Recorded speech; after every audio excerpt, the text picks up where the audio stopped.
Tempus Teliti yang kami laporkan adalah 22 Januari hingga 30 April, di mana Bang Roy Suryo dan kawan-kawan. Berarti udah mau setahun nih kasus ya? kali melakukan expose di media. Ya. Dan perlu dicatat, di 31 objek itu tidak ada satu kalimat pun menyatakan dia sedang melakukan penelitian. Tidak ada satu kalimat pun yang menyatakan dia sedang melakukan kegiatan akademis. Sama sekali tidak, boleh cek, publik bisa lihat. Ya. Jadi clear itu nggak ada urusan akademis, urusan penelitian.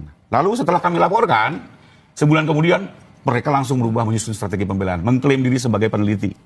Ya. Dan ini sebenarnya lagu lama lah dalam setiap perkara pencemaran nama baik, dan menurut saya ini salah satu cara untuk menyesatkan penegakan hukum, ya.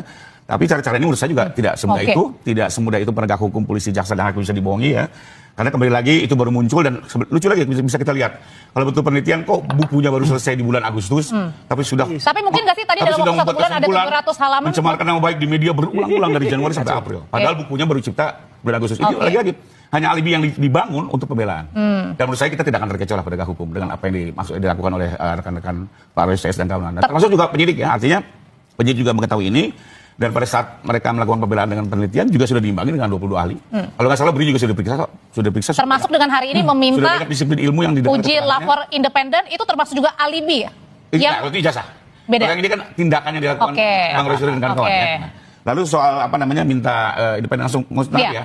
Kembali lagi, saya mengerti, ya, sebagai pengacara juga saya pernah berjuang untuk itu.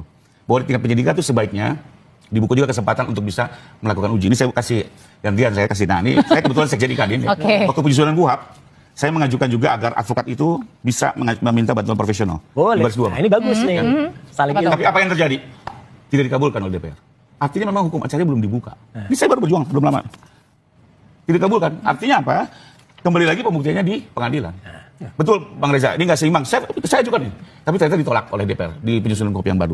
Apalagi khusus di perkara pencemaran ini, Mbak, diatur di pasal 312 bahwa pembuktiannya hanya boleh di persidangan. Saya bacakan pasalnya. Pembuktian akan kebenaran tuduhan hanya dibolehkan dalam hal sebagai berikut. 1. Apabila hakim memandang perlu untuk memeriksa kebenaran itu guna menimbang keterangan terdakwa bahwa perbuatan itu dilakukan demi kepentingan umum atau karena terpaksa untuk melakukan pembelaan diri. Kedua, apabila seorang pejabat and so on. Artinya membuktikan kebenaran tuduhan bahwa ijazah itu palsu misalnya gitu, ya, kan tuduhannya palsu. Itu hanya boleh dilakukan dengan izin hakim. Oke, tapi waktu kemarin pada saat digelar perkara, kalau itu dilakukan di pengadilan, pada saat digelar perkara khusus ditunjukkan ijazah, itu pembuktian juga? Dan ada. Kalau itu kan lebih kepada penasaran, ingin melihat. Dan memang bukan pembuktian. Sekalipun waktu keluar berbeda-beda pandangan. Jadi waktu gelar perkara khusus tidak ada yang namanya uji saintifik, tidak ada. Itu semata-mata mengandalkan penginderaan saja. Dan itu nggak bisa dipakai. Karena kalau makanya harus ketika ada